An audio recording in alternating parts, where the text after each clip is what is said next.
Thank you. Thank you, thank you, thank you. They can hear me? Yeah. Okay, we are ready. We got I'm sorry, I've already forgotten how to say it. The Lazarus Key. The Lazarus Keys and Simeon Fryer. So if you would, please raise your hand and we'll I'll start right there. Hey, Nick Alvarez, AL.com. Obviously, a couple years ago, UMBC kind of had like the 16-seed blueprint knocking off Virginia. I guess to what extent have you guys talked about, putting your name in the history books in that context against Alabama tomorrow? Well, it's March. I feel like at this point, anybody can beat anybody.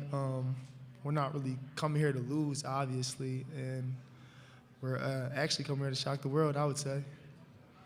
And, we have a game plan, so we're going to stick with it. And, whatever happens, happens. We're going to play to our fullest. It's our last game, win or lose,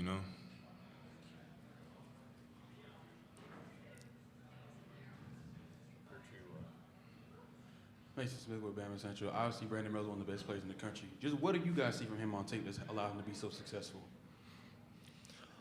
Just the fact that he's 6'9" with guard skills, can shoot the ball, can basically score at all three levels. He's a great player, and he's fun to watch. No, really fun to watch. Being able to play against him and probably end up guarding him, it's going to be really good, And he's a very talented player, and, he's going to do what he has to do to get his team to win. So it's going to be very exciting.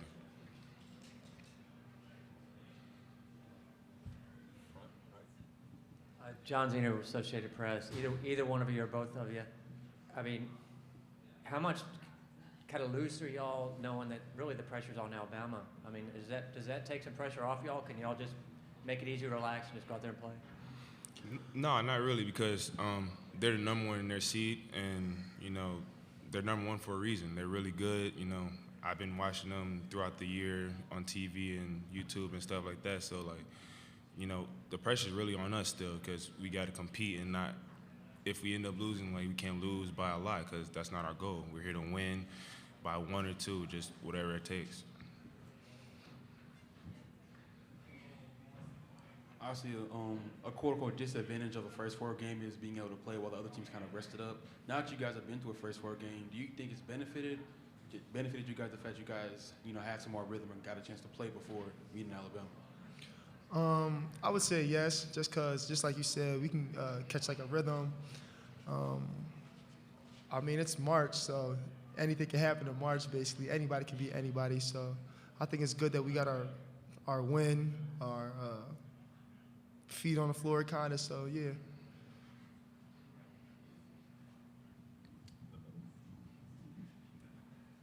Over the course of the season, where do you think you guys have kind of grown as a group, just to kind of, are you guys playing your best ball right now? Oh, yeah, definitely.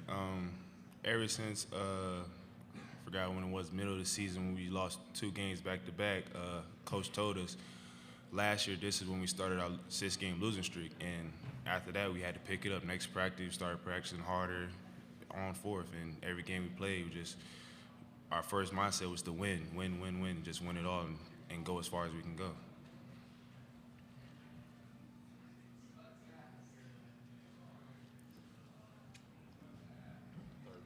Quentin Martinez, Corpus Christi Caller Times. Can you just talk about what everybody's had to do in terms of picking up the slack after Terrion went down in the championship game? Obviously, losing such a key part of your team in the conference tournament. How's everybody kind of stepped up and been able to kind of fill that role in their own way?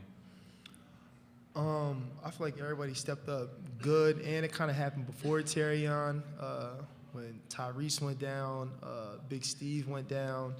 So we actually have, I believe, 5 players who are out right now with injuries, and we basically, some people that are used to playing guard got to play big now. So we're all just trying to step it up, do what's ever possible for the team so we can win.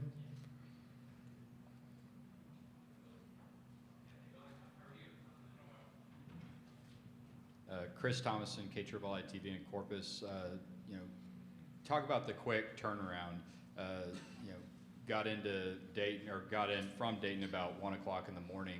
Did you guys get to at least sleep in a little bit? And you feeling it all today? Yeah, we got to sleep in pretty good.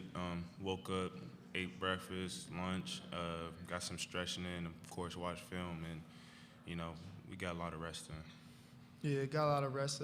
Almost feels like AAU a little bit, with the crazy quick schedule, but it's fun for sure. It's a blessing being here.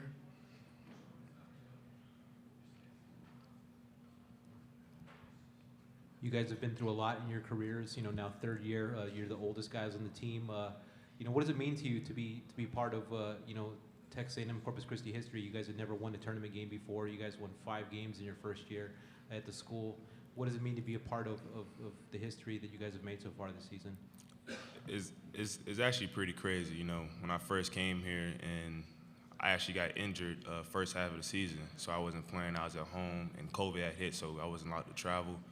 And, I was just watching them on TV playing every game. Then, we kept losing and stuff. And then Lutz came in, and, we had a talk, and, I believed in him. And he said he's going to get some guys in here that can, want to win. And he brought the guys in first time we played pickup. Like, I seen it. I was like, yeah, we got a chance. And, we won the conference, and then we repeated, and now we're here again. So it's a great feeling. So it's truly a blessing.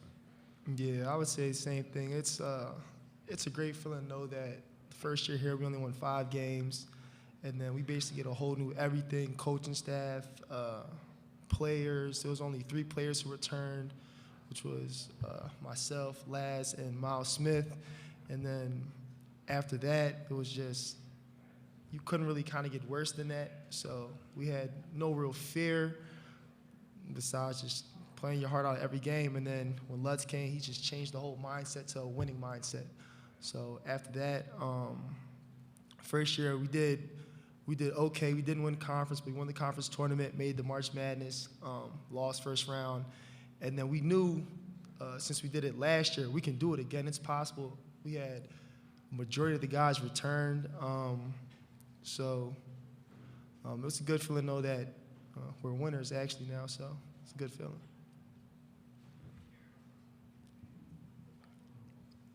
Playing about 50 minutes from Tuscaloosa, what do you think the atmosphere is going to be like here tomorrow playing in that? It's going to be great. It's going to be amazing. I know they're going to bring as many fans as possible, but we also got our fans, so it's going to be a great atmosphere. I'm just ready to play at this point. Excited to play.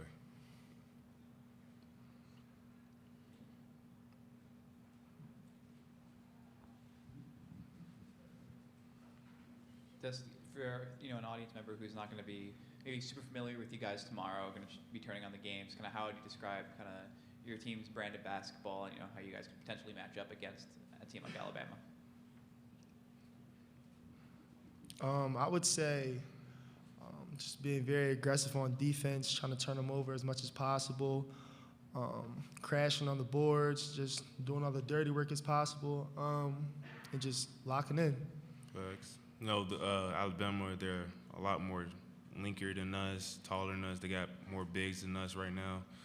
And, we're just focused on having to box out and just battle down there because there are good offense and defensive rebounding teams. So that's just one thing we got to, work on, and hopefully we can do good.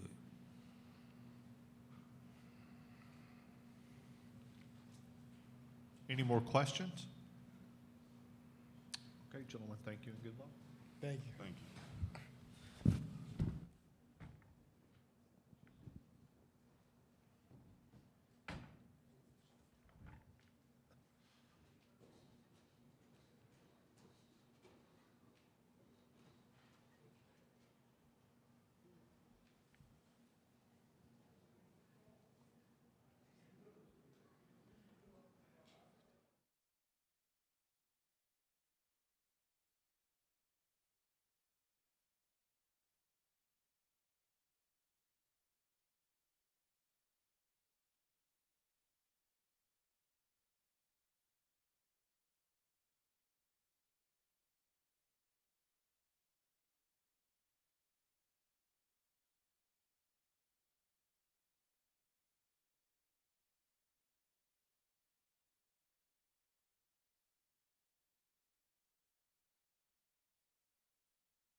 Howdy. Whatever you want. I don't care. All right.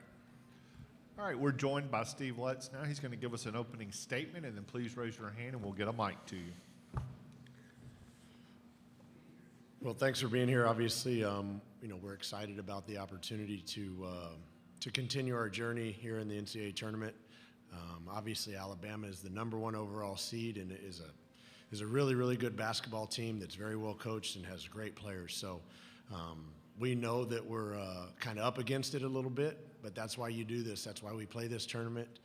You have an opportunity to come into what will essentially be a home environment for them and shock the world. So we're excited about the opportunity. Up front to your right.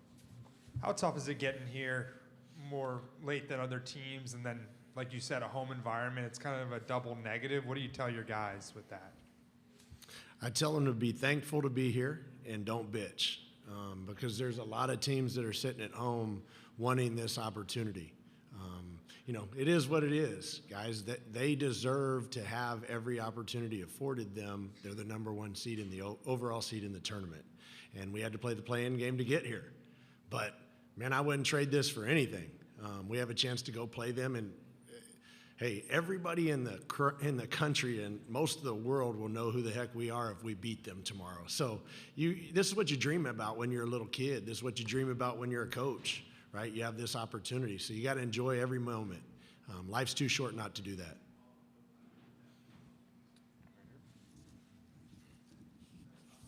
Nick Alvarez, AL.com. You mentioned everyone will know you guys if you pull it off tomorrow. Have you talked to your team about the UMBC Virginia game from a couple years back, the last time, I think the only time, 16-1 set? We have not talked specifically about the UMBC game, but as I've said before in other interviews, we've been on the road at Mississippi State and had the lead. We've been on the road at Arizona and had the lead when they were top 5 in the country. We've been to Notre Dame. We've been to on and on and on.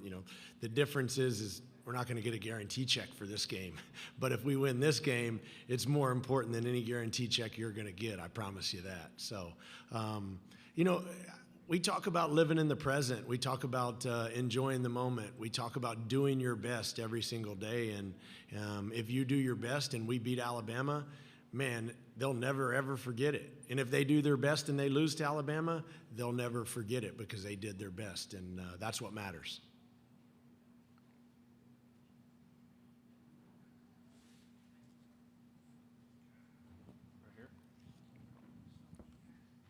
So similarly, I guess with your team, the current makeup, the guys are mentioning you have a couple bigs hurt right now, but kind of what's the recipe for the upset? I guess what are you guys going to have to do to hang with Alabama tomorrow? I think we'll all go to mass before the game. We'll start there. But no, we've had some injuries. Yeah, I mean, we lost Terrion Murdix, and he's a first-team All-League player. He's a defensive player of the year in our league. That hurts. But we beat Northwestern State without him. We beat Southeast Missouri without him. Now, I'd be an idiot to think that Southeast Missouri State and Northwestern State, no offense to them, are of the same quality and caliber as Alabama. We've got to do what we do every single game. We've got to get ourselves some easy opportunities on the offensive end through our defense, and then we've got to get our butts back in transition and not allow them to excel because they're fantastic in transition. You've got to guard the three-point line with these guys. I mean, almost every other shot is a three, and that's different. That's different for post players because post players typically run back to the rim. Well, now you've got to run back and guard somebody that can shoot a three, and so you've got to make some adjustments there, and then you can't foul them and put them to the free throw line. And we obviously have been one of the better free throw shooting teams in the country. We've gotten to the foul line at a high rate, and that's been a great recipe for success for us. So we've got to stick to what we do and be great at it. Quinton Martinez, Corpus Christi Caller-Times. You talked about stepping up in the absence of several players that are injured. Jalen Jackson has really shouldered a lot of the scoring for you guys the last two games. He had his career high last night in winning against Southeast Missouri. What have you seen from him, and how has he been able to kind of pick it up and really add to what you guys are able to do without Murdix? Yeah, I mean, Jalen Jackson, this is his 4th NCAA tournament. Unfortunately, he was on the other team. He was at North Texas when they beat us when I was at Purdue. I think we were a 4 seed, they were a 9 seed. So he's got a lot of experience, and he's a really good basketball player. You know, the thing about it is we played both point guards together. We played Murdoch's and we played him. So he maybe didn't get as many opportunities to score, but now the ball's in his hands a little bit more, and he's taking advantage of it. I mean, he's as powerful and as fast a downhill driver as I've coached in a while. So he's got physical abilities, and now he's getting a chance to showcase his talent. So couldn't be more excited for him. You know, and then for him to make all those free throws last night, man, that got us over the hump. So I'm obviously very thankful for that. Coach, what are your thoughts on facing Brandon Miller and having to have the guys guard him tomorrow? I was kind of hoping he'd get the flu or something tonight, not to wish ill will upon the young man, but no, I think he's fantastic. We're going to all have to guard Brandon Miller, and I know that there's a lot of really good coaches that they've played this year, and they've all tried to guard Brandon Miller, and it wasn't always successful.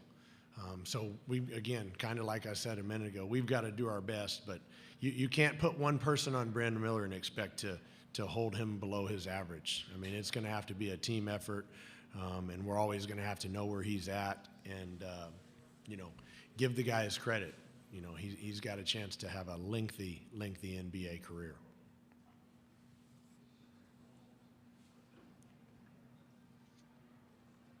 Any more questions?